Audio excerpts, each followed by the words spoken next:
কাছে মনে হয় বর্তমান বোর্ড এই এই অবৈধ ইলেকশনের পর একটা জিনিসই করছেন, ওটা হলো টাইম বাই করা।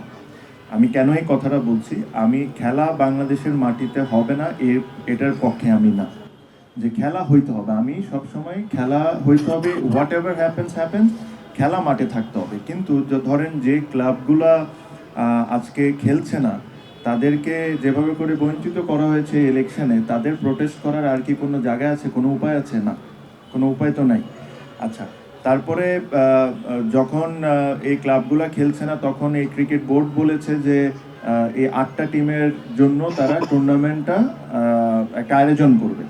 ওই টুর্নামেন্টেরও কোনো ঠিক ঠিকানা নেই। আমি কোয়াবের পেজে একটা ভয়েস রেকর্ড দিয়েছিলাম, ওই ভয়েস রেকর্ডটা তাদের কাছেও গিয়েছে। যাওয়ার পরের দিনই ওনারা টুর্নামেন্টের ঘোষণা দিয়ে দিলেন। কিন্তু আজকের দিন পর্যন্ত আপনারা বলেন তো টুর্নামেন্টের কি কিছু জানেন আপনারা? দে আর অনলি বাইং টাইম, আর কিচ্ছু না। ওনারা প্রত্যেকটা জিনিসের সময় বাই করতেছে, বাই করে করে এভাবে করে ওনারা ক্রিকেট বোর্ডটা চালিয়ে যাচ্ছেন। ক্রিকেট যারা, আমাকে যদি আপনি ব্যক্তিগতভাবে জিজ্ঞেস করেন, আমি কিন্তু আমার দোনোটা টিম, এই ফার্স্ট ডিভিশন লিগে একটা টিম আর প্রিমিয়ার লিগে যে টিম আছে আর অন্য যে টিম আছে, প্রত্যেকটা টুর্নামেন্টে আমি অবশ্যই পার্টিসিপেট করব। আমি ক্রিকেট বোর্ডকে অবৈধ বলি, আমার প্রোটেস্টও চলবে, কিন্তু আমার প্রোটেস্ট চলবে খেলার মাধ্যমে। আমি খেলা বন্ধ করে প্রোটেস্ট করতে চাই না। যারা খেলছে না তাদেরও যথেষ্ট কারণ আছে না খেলার। তাদেরকে যেভাবে করে এই ইলেকশনে বঞ্চিত করা হয়েছে, তাদের তো প্রোটেস্ট করার অনেক জায়গা নাই। বাট আমার কাছে মনে হয় যদি যেটাই হোক না কেন, খেলাটা যদি না বন্ধ হয়ে প্লেয়াররা যেরকম সাফারার না হোক, আমার ব্যক্তিগত কোনো কারণে, আমি এই কারণে আমি বোর্ডে আসলাম না বা এই কারণে আমি আসতে পারলাম না, এটার কারণে তো 1500 ছেলে সাফারার হইতে পারে না। আমার প্রোটেস্ট আমি আমার জায়গা থেকে করতে যাব, কথার মাধ্যমে আমার প্রোটেস্ট হবে, আমার খেলার মাধ্যমে প্রোটেস্ট হবে। এটা হলো আমার ব্যক্তিগত স্ট্যান্ড। বাট যারা ক্লাবে খেলছেন না, তাদেরও নিজস্ব একটা কথা আছে। তারা যে প্রোটেস্ট করছেন, তাকে আমি কোনো দিক থেকে কোনোভাবেই ভুল বলতে পারি না। যখন আমরা গিয়েছি, তখন তো এই সিচুয়েশন আসে নাই, তখন তো আমার কাছে কোনো সেফটির কোনো কনসার্ন ছিল না। আর আমি খালি একই না, আর অনেকেই বাংলাদেশ থেকে বিভিন্ন কাজে যাই। এখন সিচুয়েশনটা একটু অন্যরকম হয়েছে। আমি যে জিনিসটা বললাম, যেহেতু আমার কাছে খুব বেশি ইনফরমেশন নাই, এটা কমেন্ট করাটা আমার জন্য উচিত হবে না। বাট তারপরও এটা বলবো যে অনেক কিছু পৃথিবীতে, অনেক কিছু ডায়লগের মাধ্যমে কিন্তু সমাধান করা যায়।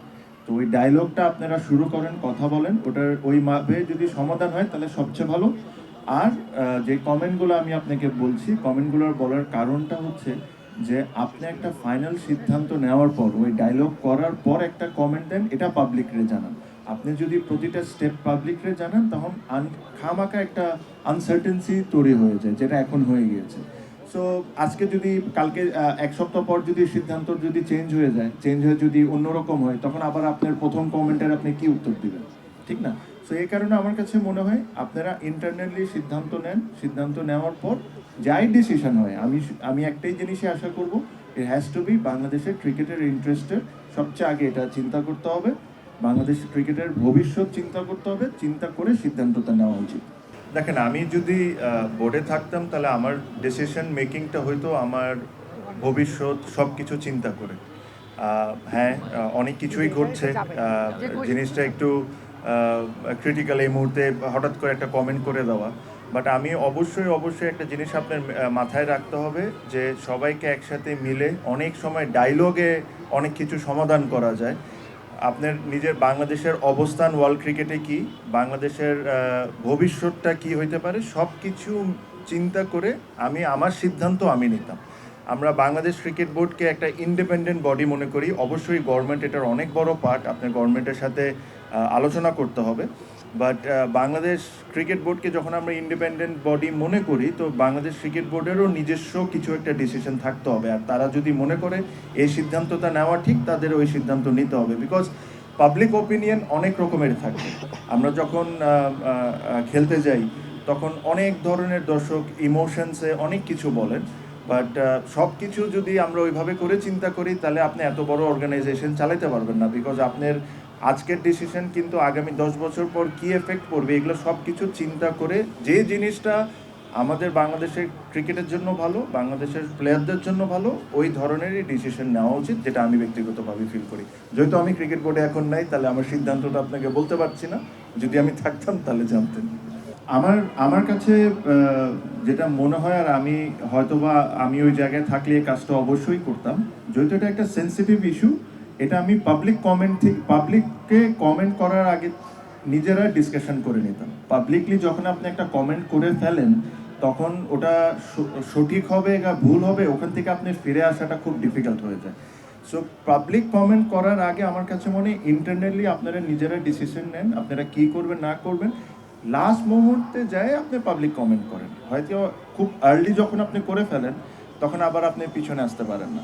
সো আমি যেটা বললাম যে সবার মতো আমারও বাংলাদেশের ক্রিকেটের ইন্টারেস্ট হলো সবচেয়ে আগে, বাট আপনার ভবিষ্যৎ সব কিছু চিন্তা করে যে বাংলাদেশ ক্রিকেট বোর্ডের আমরা, আপনি যদি দেখেন যে আমাদের 95% কিন্তু ফাইন্যান্স কিন্তু আইসিসি থেকেই আসে।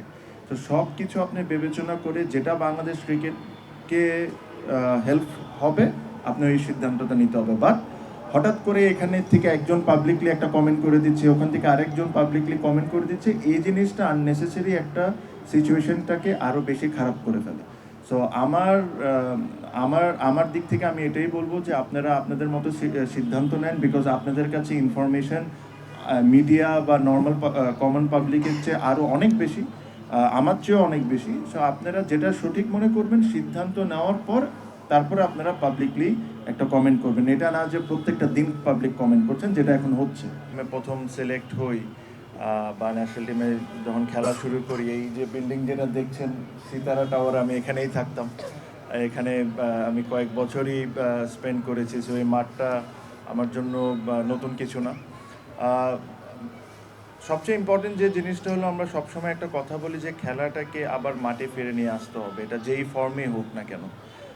সো যারা এটার সাথে জড়িত আছেন, আমি ওনাদেরকে সবাইকে ধন্যবাদ জানাতে চাই যে ওনারা এত চমৎকার একটা টুর্নামেন্ট আয়োজন করছেন। আমি আশা করি যে খেলাটাও খুব ভালো হবে। সাথে এটাও সবাইকে বলতে চাই যে একজন ন্যাশনাল টিমের ক্রিকেটার বা একজন বাংলাদেশ টিমের বা বিপিএল খেলে বা প্রিমিয়ার লিগ খেলে, এদেরকে যে সবসময় একটা প্রসেস মেনটেন করে আসতে হবে এরকম কিছু না। কিছু কিছু প্লেয়ার আপনি যে কোনো জায়গায় যে কোনো মাঠ থেকে যে কোনো টুর্নামেন্ট থেকে কিন্তু আপনি পিক হয়ে যেতে পারে।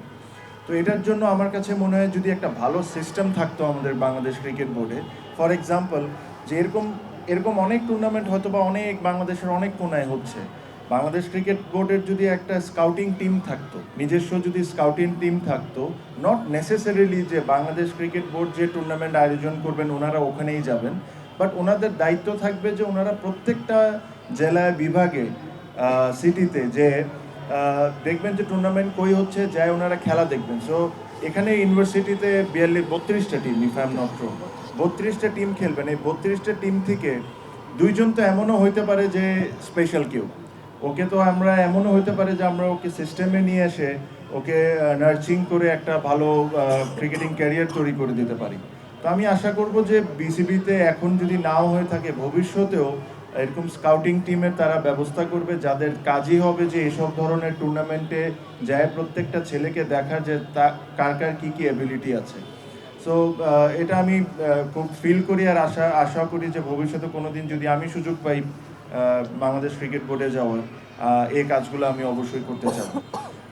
সাথে এটা বলবো যে এই টুর্নামেন্টে যারাই খেলবেন, অবশ্যই প্রত্যেকটা ইউনিভার্সিটির নিজস্ব একটা মান সম্মান আছে, সবাই চায় যে তাদের ইউনিভার্সিটিটা দেখুক, বাট আমরা যেরকম খেলাটা ফেয়ার ক্রিকেট খেলি, এটা হলো সবচেয়ে ইম্পর্টেন্ট। আর সাথে ওনারা জাহিদ পারভেজ ভাই আছেন, আমিনুল ভাই আছেন, আপনারা জানেন ওনারা স্পোর্টস নিয়ে অনেক কাজ করছেন, অনেক প্ল্যানিং আছে তাদের।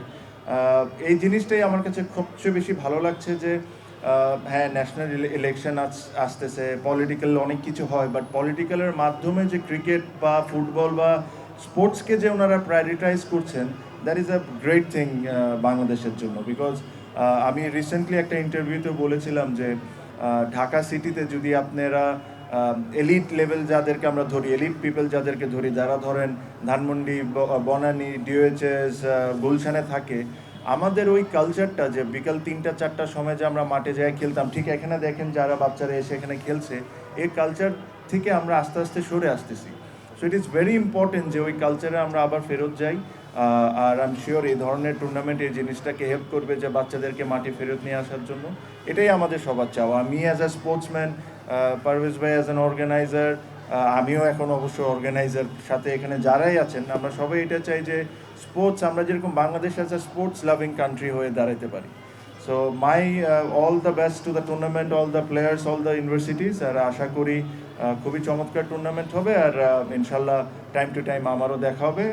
এটাই। আর সবাইকে আসার জন্য থ্যাংক ইউ ভেরি মাচ।